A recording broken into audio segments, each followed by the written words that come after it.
Assalamu alaikum. In previous lecture, we have seen different types of languages available for computer. I have explained the course content which we will cover during the semester. We have also seen the difference between interpreter and compiler. We have seen different terminologies related to computer like what is memory, file system, compilation, and different types of memories, and we have seen that what is the difference between algorithm and pseudocode. So in this lecture, I am going to explain the lab manual for week 1. At the end of this manual, you have to do some tasks which are assigned to you. So start करते हैं इस manual को. सबसे पहले आपको नजर आ रही होंगी कंप्यूटर की definitions, ठीक है.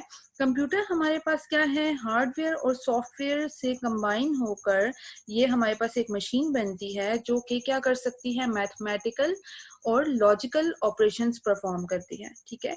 या इसकी डेफिनेशन ये भी हो सकती है कि ये एक ऐसी मशीन है जो कि दो कैरेक्टरिस्टिक्स पर काम कर रही होती है, ठीक है, जो कि एक सेट ऑफ इंस्ट्रक्शंस को भी रिस्पॉन्ड कर सकती है और जो pre recorded list of instructions हैं उनको एग्जीक्यूट करके हमें हमारी आउटपुट भी दे सकती है, ठीक है. तो ये दो मेन कैरेक्टरिस्टिक्स हैं जो कि कंप्यूटर में मौजूद होती हैं. इसके अलावा मेमोरी के बारे में भी हम पढ़ चुके हैं प्रीवियस लेक्चर में कि हमारे पास टू टाइप्स की बेसिकली मेमोरीज होती हैं, primary memory and secondary memory. Okay, so अब आगे देखते हैं कि हमारे पास जो लैंग्वेज हम यूज करने वाले हैं वो कौन सी है. पूरे कोर्स में हमने C++ को देखना है, उसके जितने भी कॉन्सेप्ट्स हैं उनको हम पढ़ेंगे, ठीक है. तो C++ होती क्या है, C++ एक क्रॉस प्लेटफॉर्म लैंग्वेज है जो कि कोई भी हाई परफॉर्मेंस एप्लीकेशंस बनाने के लिए यूज हो सकती है, ठीक है.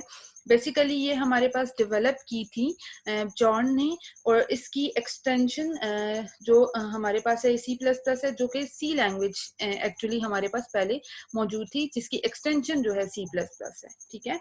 और ये हमारे पास हाई लेवल कंट्रोल देती है सिस्टम रिसोर्सेज को यूज करने के लिए और मेमोरी को यूज करने के लिए, ठीक है. इसके बेसिकली इतने वर्जन हमारे पास मौजूद हैं 2011 में, 2014 का, 17 का, ठीक है. Then C++11, C++14 and C++17. तो ये हमारे पास C++ की लैंग्वेज है. इसके लिए जो हम टूल यूज करेंगे वो हम डेव यूज करेंगे, ठीक है. यूज क्यों करते हैं C++, ये एक पॉपुलर लैंग्वेज है, ठीक है, जो कि मोस्टली डिफरेंट एप्लीकेशंस बनाने के लिए यूज हो रही होती है. और इसके अलावा ये ऑपरेटिंग सिस्टम्स में भी यूज हो रही होती है. इसमें GUI भी मौजूद है, मींस ग्राफिक यूजर इंटरफेस. इसके अलावा एम्बेडेड सिस्टम्स में भी ये यूज हो सकती है. ये एक ऑब्जेक्ट ओरिएंटेड प्रोग्रामिंग है, ठीक है. ऑब्जेक्ट ओरिएंटेड प्रोग्रामिंग के कॉन्सेप्ट्स हम देखेंगे at the end of this course, जिसमें क्लासेस और ऑब्जेक्ट्स यूज हो रहे होते हैं, ठीक है. इसमें जो ऑब्जेक्ट ओरिएंटेड प्रोग्रामिंग हो रही होती है उसका क्लियर स्ट्रक्चर होता है, और ये हमारे पास सबसे बड़ा बेनिफिट इसका ये होता है कि ये रीयूजेबिलिटी हमें प्रोवाइड करती है, ठीक है. ये एक पोर्टेबल लैंग्वेज है और ये डेवलप करने के लिए एप्लीकेशंस को यूज होती है, डिफरेंट मल्टीपल प्लेटफॉर्म्स को ये अडॉप्ट कर सकती है, ठीक है. इसके अलावा बहुत इजी टू लर्न है इस पूरी जो कोर्स है, जिसमें आप इजीली सीख सकते हैं कि किस तरह से हम किसी प्रॉब्लम को सॉल्व करने के लिए लॉजिक डेवलप करते हैं, ठीक है. इसके अलावा ये किससे इसका सिंटैक्स मिलता है, C# से एंड जावा से. और इजीली जो है प्रोग्रामर्स क्या कर सकते हैं, अगर उन्होंने C++ का कोड लिखा हुआ है तो उसको इजीली कन्वर्ट कर सकते हैं जावा में या C# में, ठीक है. बेसिकली क्योंकि ये हमारे पास ऑब्जेक्ट ओरिएंटेड प्रोग्रामिंग से रिलेट कर रही होती हैं. इसमें जितने भी कॉन्सेप्ट्स होते हैं वो ऑब्जेक्ट ओरिएंटेड प्रोग्रामिंग के होते हैं, ठीक है. तो हमने जो टूल यूज करना है वो हमने डेव यूज करना है. तो डेव से रिलेटेड यहाँ पे कुछ आपको इंट्रोडक्शन नजर आ रहा होगा. एक हमारे पास डेव जो है fully featured integrated development environment है, जो कि बहुत इजी टू यूज है. इसका इंट्रोडक्शन भी अभी मैं दूंगी कि किस तरह से हम उसमें फाइल्स को क्रिएट करते हैं, ठीक है, उसमें किस तरह से प्रोग्राम्स को एग्जीक्यूट करते हैं. फर्स्ट स्टेप हमारे पास क्या होता है, हम क्रिएट करेंगे प्रोजेक्ट को, उसके बाद हम क्या करेंगे जी, सोर्स कोड राइट करते हैं, देन हमारे पास कंपाइल का ऑप्शन होता है, हम कंपाइल करेंगे, ठीक है, और लिंक करेंगे कोड को। उसके बाद जितने भी अगर एरर्स आ रहे हैं हमारे प्रोग्राम में तो हम उसको रिमूव करते हैं, देन हम उसको रन करते हैं, ऑब्जेक्ट फाइल बन जाती है, फिर हम अपनी एग्जीक्यूशन कर सकते हैं एक्सी फाइल्स को रन करते हुए, ठीक है।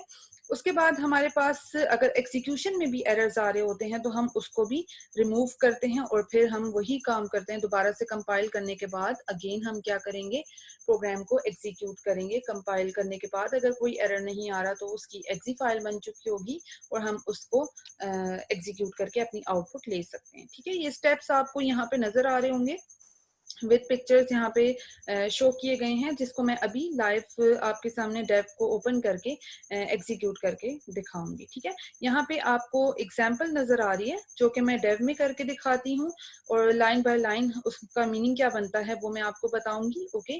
और C++ कमेंट्स भी अवेलेबल होते हैं हमारे पास, मल्टी लाइन कमेंट्स भी होते हैं, और यहाँ पे at the end of lab manual आपको टास्क नजर आ रहे होंगे। आपने करना क्या होगा, यहाँ पे कुछ पैटर्न्स हैं जो कि आपने ड्रॉ करने हैं, ठीक है, डेव के अंदर। देन आपने अपनी एक छोटी सी सीवी क्रिएट करनी है डेव के अंदर C++ का प्रोग्राम बनाते हुए। थर्ड आपने ये करना है कि जितनी भी अवेलेबल लिस्ट्स हैं हेडर फाइल्स की C++ में, उसकी आपने लिस्ट क्रिएट करनी है।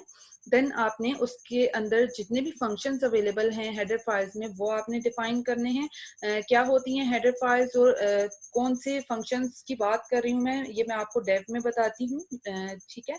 उसके बाद आपने क्वेश्चन 4 में डिस्क्राइब करने हैं डिफरेंट फेजेस ऑफ कंपाइलेशन, कि कंपाइलर में कौन कौन से स्टेप्स हो रहे होते हैं, ठीक है, किस तरह से कंपाइल हो रहा होता है programme.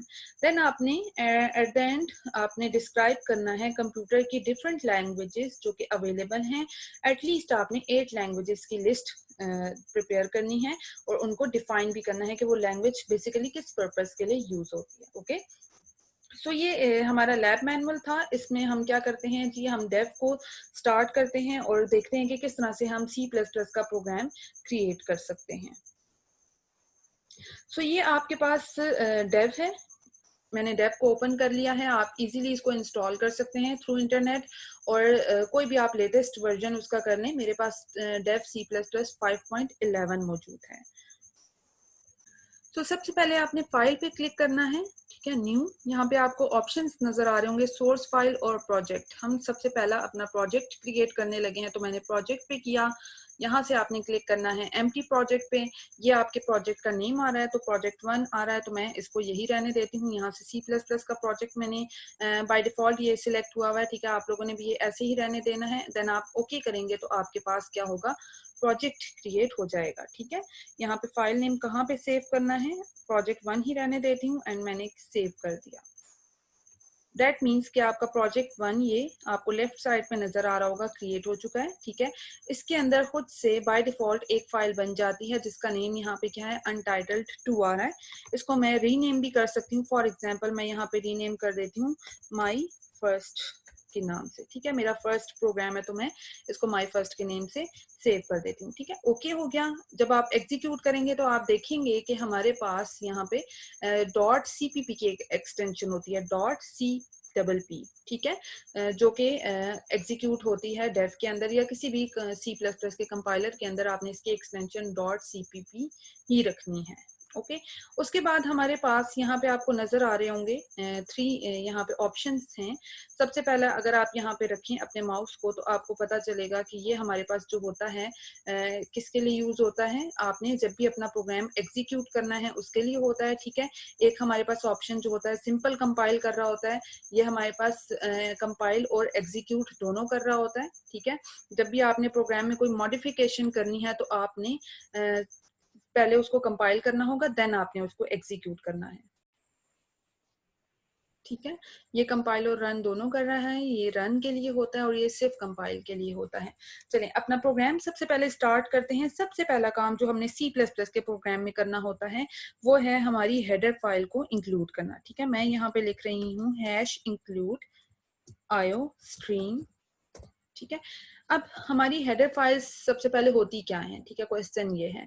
Header files actually use हो रही होती हैं आपकी जो भी आपने अपने प्रोग्राम के अंदर फंक्शन लिखना होगा या आपने कोई भी चीज यूज करनी है जिसका लिंक पड़ा हुआ होता है या जिसकी लाइब्रेरीज पड़ी हुई होती हैं हेडर फाइल के अंदर, ठीक है। तो जब तक आप उसको यूज कर रहे हैं अपने प्रोग्राम में, उस स्टेटमेंट को, उस फंक्शन को, और उसके लिए आप उसकी रिस्पेक्टिव जो हेडर फाइल बनती है वो इंक्लूड नहीं करवाएंगे, तो आपके पास एरर आएगा कि ये हमारे पास जो है इस स्कोप में नहीं है, जो भी फंक्शन आपने यूज किया है इस हेडर फाइल के बगैर, ठीक है। फॉर एग्जाम्पल मैं यहाँ पे यूज करती हूँ सी आउट की स्टेटमेंट। आपने पाइथन में पढ़ा होगा प्रिंट की स्टेटमेंट, ठीक है। प्रिंट हमारे पास यूज होता था किसी भी वैल्यू को प्रिंट करवाने के लिए या स्टेटमेंट को प्रिंट करवाने के लिए। यहाँ पे यूज होता है सी आउट, ठीक है।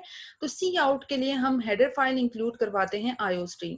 अगर ये हेडर फाइल मैं इंक्लूड नहीं करवाऊंगी, दैट मीन्स के सी आउट से रिलेटेड जितनी भी कोडिंग बैक एंड पे हुई हुई है, ऑब्वियसली कोई ना कोई कोडिंग, कोई ना कोई रूल्स लगे हुए होंगे जो कि ये बताएंगे कि अब हमने सी आउट अगर यूज किया है तो इसका मतलब जो कंपाइलर होगा वो अंडरस्टैंड करेगा कि अब मैंने कोई स्टेटमेंट प्रिंट करके देनी है या कोई वैल्यू प्रिंट करके देनी है, ठीक है। तो उससे रिलेटेड जितनी भी बैकएंड में कोडिंग हुई हुई है वो कहाँ पे हुई हुई है, इस हेडर फाइल में पड़ी हुई है, ठीक हो गया। दैट मीन्स कि जब भी हमने कोई फंक्शन यूज करना है या कोई स्टेटमेंट ऐसी यूज कर रहे हैं जिसकी बैकएंड पे कोडिंग पड़ी हुई है, तो उससे रिलेटेड उसकी हेडर फाइल को हमने लाजमी इंक्लूड करवाना है, ठीक है। इसका सिंटेक्स क्या होता है, सबसे पहले हम हैश लिखते हैं, इंक्लूड स्टेटमेंट लिखते हैं, आपके पास ये एरोज आते हैं, ठीक है। उसके अंदर आपने अपनी हेडर फाइल का नेम लिखना होता है। हमारे पास डिफरेंट हेडर फाइल्स मौजूद हैं। ये सबसे पहले हम जो बेसिकली यूज कर रहे होते हैं वो आईओ स्ट्रीम होती है, तो इसलिए इसको मैंने यूज कर लिया। इसके अलावा conio.h है, studio.h है, मैथ्स के फंक्शंस डिफरेंट यूज करने के लिए। फॉर एग्जांपल अगर मैंने एक फंक्शन यूज करना है स्क्वायर रूट का, तो उसके लिए math.h है, स्ट्रिंग के लिए string.h है, ठीक है। डिफरेंट टाइप्स के हमारे पास जो लाइब्रेरीज हैं वो मौजूद हैं हेडर फाइल्स, ओके। तो इसके बाद हमारे पास एक स्टेटमेंट आती है जो कि हम मस्ट इंक्लूड करवाते हैं। ये बेसिक जो सी प्लस प्लस का जो स्ट्रक्चर है प्रोग्राम का वो मैं आपको बता रही हूँ, ठीक है। उसके बाद स्टेटमेंट आती है यूजिंग नेम स्पेस एसटीडी, ठीक है। अब ये हम क्यों यूज करते हैं, एसटीडी का मतलब ये होता है कि ये हमारे पास स्टैंडर्ड नेम स्पेस है। स्टैंडर्ड नेम स्पेस का मतलब क्या है, जैसे मैंने आपको प्रीवियस एग्जांपल दी कि मैंने अपने प्रोग्राम में सी आउट की स्टेटमेंट यूज किया, दैट मींस कि मैंने कुछ ना कुछ प्रिंट करवाना है, ठीक है। तो जब मैंने सी आउट की स्टेटमेंट यूज की तो इससे रिलेटेड जितनी भी कोडिंग है इसकी हेडर फाइल में पड़ी हुई है, ठीक है। तो यहाँ पे मैंने ये नेम स्पेस भी इंक्लूड करवा दिया, यूज कर लिया, जो कि स्टैंडर्ड नेम स्पेस है, जो कि कॉन्फ्लिक्ट्स को दूर कर रहा होता है। फॉर एग्जांपल आप अगर किसी नेम रख रहे हैं किसी भी वेरिएबल का और आप डबल नेमिंग कर देते हैं, जो कि हमारे पास अवेलेबल नहीं है, अलाउ नहीं है, रूल नहीं है सी प्लस प्लस में कि आप कभी भी दो वेरिएबल्स का नेम सेम नहीं रख सकते, ठीक है। तो आप उसके लिए क्या करते हैं, नेम स्पेस यहाँ पे इंक्लूड करवाते हैं, जो कि कॉन्फ्लिक्ट को दूर कर रही होती है कि अगर आपने दो वेरिएबल्स का नेम सेम रख दिया तो वो कॉन्फ्लिक्ट आ जाएगा उसमें, ठीक है। तो सी आउट जो है जब हमने इंक्लूड करवा दी इसकी हेडर फाइल, तो जब हम अगर इसको यूज नहीं करेंगे यूजिंग नेम स्पेस एसटीडी को, तो इसका मतलब है जब हम एग्जीक्यूट करेंगे प्रोग्राम को तो हमारे पास एरर आएगा कि ये आउट ऑफ द स्कोप है, ये सी आउट स्कोप में नहीं है, ठीक है। तो जब तक हम इस स्टैंडर्ड जो नेम स्पेस है उसको इंक्लूड नहीं करवा रहे तो कंपाइलर सी आउट को रिकॉग्नाइज नहीं करेगा। बेशक इसकी जो रिलेटेड कोडिंग है वो यहाँ पे इंक्लूड आईओ स्ट्रीम में पड़ी हुई है हेडर फाइल में, बट इसकी जो नेम स्पेस है स्टैंडर्ड हमें यूज करना पड़ता है सी आउट, सी इन या एंडल को यूज करने के लिए। एंडल हमारे पास नेक्स्ट लाइन के लिए यूज होता है, ठीक है। तो ये हमारे पास बेसिकली डिफरेंट। इसकी एग्जाम्पल मैं इस तरह से भी दे सकती हूँ कि आपने दो नेम स्पेसेस रखी हैं, ठीक है। एक का नाम ए रखा है और एक का नाम आपने बी रख दिया है, और वो दोनों एक ही प्रोग्राम में है, ठीक है। यहाँ पे ए है और यहाँ पे हमारे पास नेम स्पेस बी है।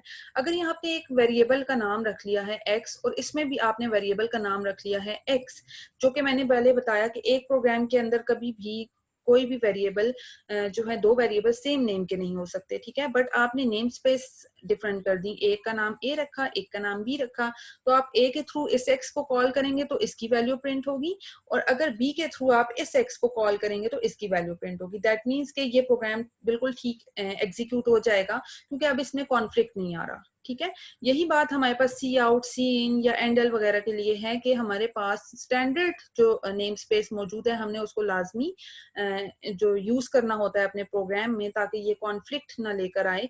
अगर हम इसको यूज नहीं करेंगे तो हमें क्या करना पड़ेगा, जब भी हम सी आउट या सी इन वगैरह यूज कर रहे हैं तो हमें इससे पहले स्टैंडर्ड का कीवर्ड यूज करना पड़ेगा। ठीक है, और यहाँ पे आपके पास आते हैं डबल कॉलन, फुल कॉलन। ठीक है, तो ये चीज आपको यूज करनी पड़ेगी हर लाइन में, जो कि हमारे लिए डिफिकल्ट है। तो इसको इस एरर को दूर करने के लिए हम क्या करते हैं, सिंपल एक ही लाइन ऊपर लिख लेते हैं अपने प्रोग्राम में, ताकि हम जहां पे भी प्रोग्राम के अंदर सी आउट और सी इन यूज करें तो उसमें कोई इशू ना आए, हमें बार बार स्टैंडर्ड का कीवर्ड यूज ना करना पड़े। ठीक है, तो ये बेसिकली हमारे पास डिफरेंस था। विद एग्जाम्पल मैंने आपको बता दिया कि हमारे पास कभी भी सेम नहीं हो सकता दो वेरिएबल्स। ओके, उसके बाद हमारे पास क्या होता है, हमने फंक्शन यूज करना होता है इंट मेन। ठीक है, ये हमारे पास बेसिक स्ट्रक्चर है जो कि मस्ट आपको हर प्रोग्राम में, सी प्लस प्लस के प्रोग्राम में नजर आने वाला है। इंट मेन क्या चीज है, ये हमारे पास फंक्शन का नाम है। सी प्लस प्लस के प्रोग्राम की एग्जीक्यूशन हमेशा मेन से स्टार्ट होती है। इसका सिंटेक्स ये होता है कि सबसे पहले आपने डाटा टाइप बताई, ये हमारे पास डाटा टाइप है जो कि इंटीजर है, इंटीजर ही रहेगी। ठीक है, स्पेस, उसके बाद आपको फंक्शन का नेम नजर आ रहा है। ठीक है, और ये हमारे पास जो है ब्रैकेट्स हैं, जिनको अभी हमने ब्लैंक ही रखना है, और ये मेन के फंक्शन के लिए ब्लैंक ही रहती हैं। ठीक है, ये हमें बताती है रिटर्न टाइप, कि किस टाइप की वैल्यू रिटर्न होगी। स्पेस, ये हमारे फंक्शन का नेम है, यहाँ से हमेशा सी प्लस प्लस के प्रोग्राम की एग्जीक्यूशन स्टार्ट होती है, बेशक आपके प्रोग्राम में जितने मर्जी फंक्शंस हों। ठीक है, उसके बाद आपको नजर आ रही है ये करली ब्रेसेस, करली ब्रेसेस के अंदर इस पूरे फंक्शन की जितनी भी स्टेटमेंट्स होंगी ये पूरी इसके अंदर आएंगी। ठीक है, जो कि हमारे पास वन बाय वन करके एग्जीक्यूट होंगी। सो ये हमारे पास मेन फंक्शन है। अभी इसमें मैं डिटेल में नहीं जा रही कि हमारे पास ये रिटर्न टाइप क्या बता रही होती है एक्चुअली, और स्पेस और फंक्शन के नेम के साथ जो ब्रैकेट्स आ रही हैं वो ब्लैंक क्यों हैं। इसकी डिटेल में हम तब जाएंगे जब हम मल्टीपल फंक्शंस पढ़ेंगे, मींस यूजर डिफाइंड फंक्शंस भी ऐड करेंगे अपने प्रोग्राम के अंदर। ठीक है, अभी ये बेसिक स्ट्रक्चर मैं आपको बता रही हूँ जो कि सी प्लस प्लस के प्रोग्राम का है। अच्छा, उसके बाद जितनी भी स्टेटमेंट्स हैं वो हमारी आ जाती हैं इन करली ब्रेसेस के अंदर। अब हमने क्या करना है, कोई भी वैल्यू प्रिंट करवानी है तो हमने कहा कि सी आउट हमें लिखना होता है। ठीक है, ये हमारे पास किस लिए यूज होता है, कोई भी वैल्यू आपने वेरिएबल की प्रिंट करवानी है या खुद से स्टेटमेंट लिखनी है, ये हमारे पास डबल एरोज आते हैं। आपने जो भी वैल्यू या स्टेटमेंट प्रिंट करवानी है वो आप इन्वर्टेड कॉमास के अंदर लिखते हैं। For example, this is my first program. Okay, और उसके बाद आप लाजमी अपनी स्टेटमेंट के बाद टर्मिनेटर लगाते हैं। ठीक है, लास्ट में एक हमारे पास स्टेटमेंट आती है रिटर्न 0 की। अगर इसको नहीं भी लिखेंगे तो फिलहाल आपका प्रोग्राम एग्जीक्यूट हो जाएगा, क्योंकि ये हमारे पास अभी हमने सिर्फ और सिर्फ इसमें एक ही फंक्शन को यूज किया जो कि मेन का फंक्शन है। ठीक है, इसके बगैर भी एग्जीक्यूट हो जाएगा। अच्छा, अब हम इसको एग्जीक्यूट करके देखते हैं कि ये इसकी आउटपुट कैसे आ रही है। ये देखें, जब मैंने इसको एग्जीक्यूट किया तो यहाँ पे आपको नजर आ रहा होगा कि डॉट सीपीपी की एक्सटेंशन है। ठीक है, यहाँ पे मैंने लाजमी अपने प्रोग्राम का जो भी नाम रखना है वो दिया, सेव किया, और अब ये एग्जीक्यूट हो जाएगा। ये देखिए आपके प्रोग्राम की आउटपुट आ रही है, this is my first program. ठीक है, इस विंडो में आपको आउटपुट शो होके नजर आ रही है। इसके अलावा एक और चीज हमने ये देखनी है कि हम कमेंट्स भी दे सकते हैं, और कमेंट्स आपने अगर वन लाइन के लिए देना है, दिस इज माय कमेंट, तो ये हमें आउटपुट में शो नहीं होगा।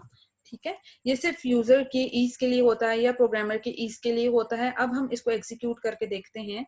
कंपाइल एंड रन का मैंने क्लिक किया, देखें आपको वही आउटपुट दोबारा से शो हो रही है, this is my first program. ठीक है, ये वन लाइन कमेंट है। अगर आपने मल्टीपल लाइन कमेंट देना है, मींस आपने यहाँ पे भी कमेंट देना है, ठीक है, तो आपको क्या करना पड़ेगा, यहाँ पे आप एक स्लैश यूज करते हैं, स्टार। इससे देखें जैसे ही मैंने स्टार किया तो इससे आगे भी जितने भी हमारे पास हैं वो कमेंट्स के कलर के हो गए हैं। ठीक है, तो जब मैंने इनको क्लोज करना है मल्टीपल लाइन कमेंट्स के बाद तो मैं दोबारा से क्या डालूंगी, स्टार डालूंगी और अपनी स्लैश डालूंगी। तो देखें सिर्फ और सिर्फ ये वाली लाइंस क्या हैं, कमेंट्स में आ गई है। तो इसको एग्जीक्यूट करके देखते हैं।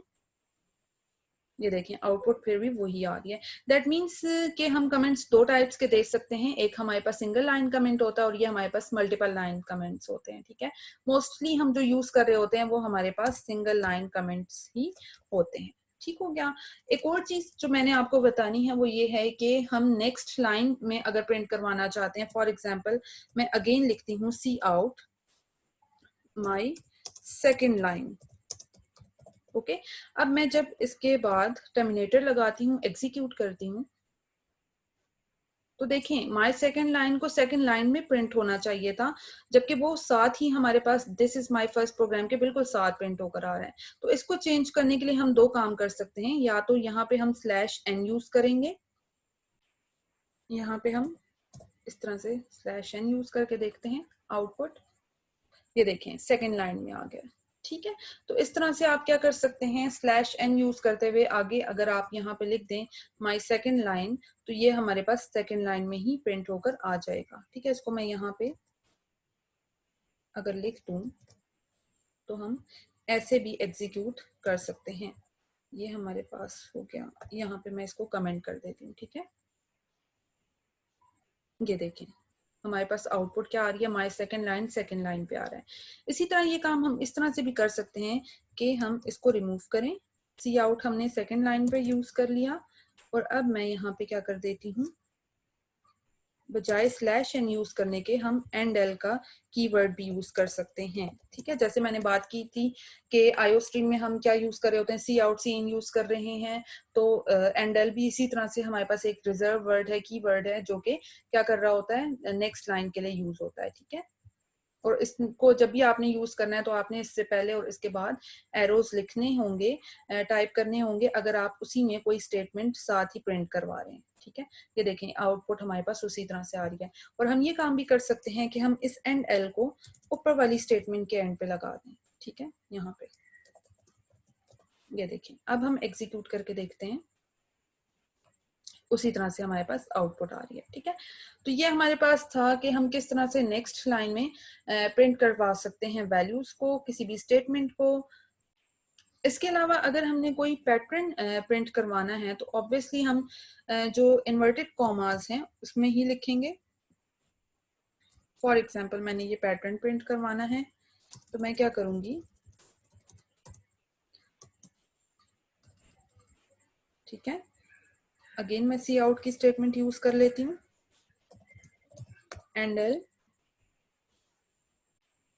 सो एंड एल हमने यहाँ पे भी यूज कर लिया। नेक्स्ट स्टेटमेंट में हम जाते हैं। ठीक है, अगेन हम स्पेसेस देते हैं और सिंपल 8 मैंने इस तरह से प्रिंट कर लिया।